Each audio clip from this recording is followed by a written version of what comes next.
Assalamualaikum warahmatullahi wabarakatuh.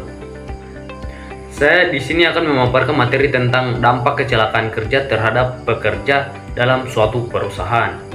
Nah, di sini sudah tercantum data-data pekerja dari ILO. Di sini saya akan membahas beberapa dampak, yaitu dampak fisik. Dampak fisik yang bisa kita tahu adalah cedera atau penyakit yang dialami pekerja secara langsung akibat kecelakaan kerja. Kita ambil contoh saja, seorang pekerja konstruktif jatuh dari ketinggian dan mengalami patah tulang. Itu dapat menyebabkan terhambatnya aktivitas kerja.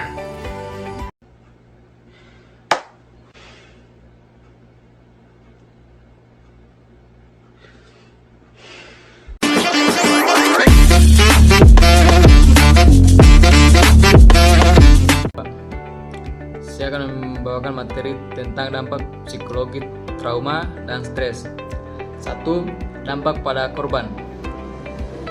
Korban kecelakaan kerja sering mengalami stres, ditandai dengan kecemasan berlebihan, mimpi buruk, sulit tidur, dan rasa takut untuk kembali bekerja. Perubahan citra diri.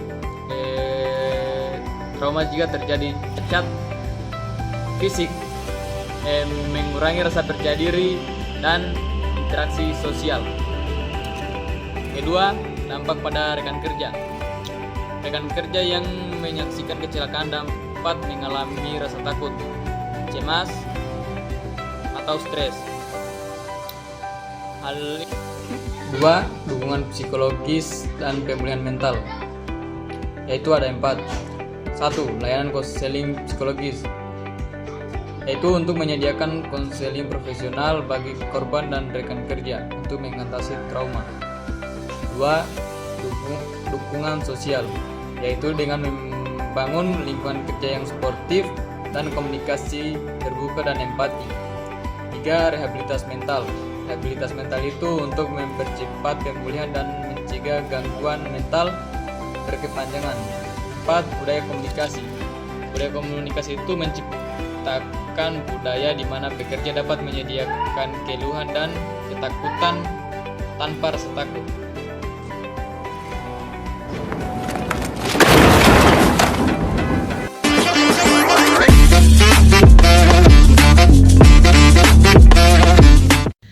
Wade Herniati. Di sini saya akan menjelaskan dampak terhadap produktivitas dan citra perusahaan. Yang pertama, penurunan efisiensi, berkurangnya tenaga kerja, komponen dan waktu terbuang untuk investigasi, mengurangi output dan efisien kerja. Misalkan, jika karyawan sering lelah atau kurang fokus, maka hasil kerja akan menurun. Waktu penyelesaian pekerjaan akan menjadi lebih lama. Hal ini akan menghambat target produksi menurun. Yang kedua, reputasi positif. Perusahaan dengan catatan K3 baik dianggap profesional, bertanggung jawab, dan menarik tenaga kerja berkualitas. Pandangan baik dari masyarakat, pelanggan, dan mitra bisnis terhadap perusahaan. Jika perusahaan mampu menjaga kualitas produk, memperhatikan kesejahteraan karyawan, dan beroperasi secara etis, maka citra positif akan meningkat. Reputasi positif ini sangat penting untuk menumbuhkan kepercayaan pelanggan dan membuat perusahaan lebih menarik tenaga kerja berkualitas maupun investor. Yang ketiga, moral kerja menurun. Rekan kerja kehilangan motivasi, lingkungan kerja tegang, konsentrasi menurun, dan resiko kesalahan meningkat. Moral kerja yang menurun terjadi ketika karyawan kehilangan semangat, motivasi, dan rasa bangga terhadap pekerjaannya. Hal ini bisa disebabkan kelelahan yang sangat tinggi atau manajemen yang tidak adil, sehingga dampaknya karyawan menjadi kurang produktif dan akan lebih sering melakukan kesalahan. Yang keempat, citra perusahaan rusak. Perusahaan dipandang tidak bertanggung jawab, menumbuhkan kepercayaan masyarakat, investor, dan calon karyawan potensial. Citra perusahaan yang rusak memiliki pandangan negatif terhadap perusahaan. Hal ini bisa terjadi karena akibat produksi yang buruk, pelayanan yang tidak memuaskan, kasus pelanggar etika, dan perlakuan tidak adil terhadap karyawan.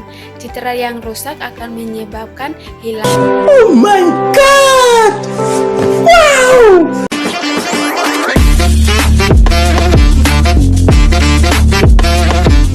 Bismillahirrahmanirrahim. Assalamualaikum warahmatullahi wabarakatuh. Saya akan melanjutkan materi saya yang berjudul konsekuensi hukum dan tanggung jawab perusahaan.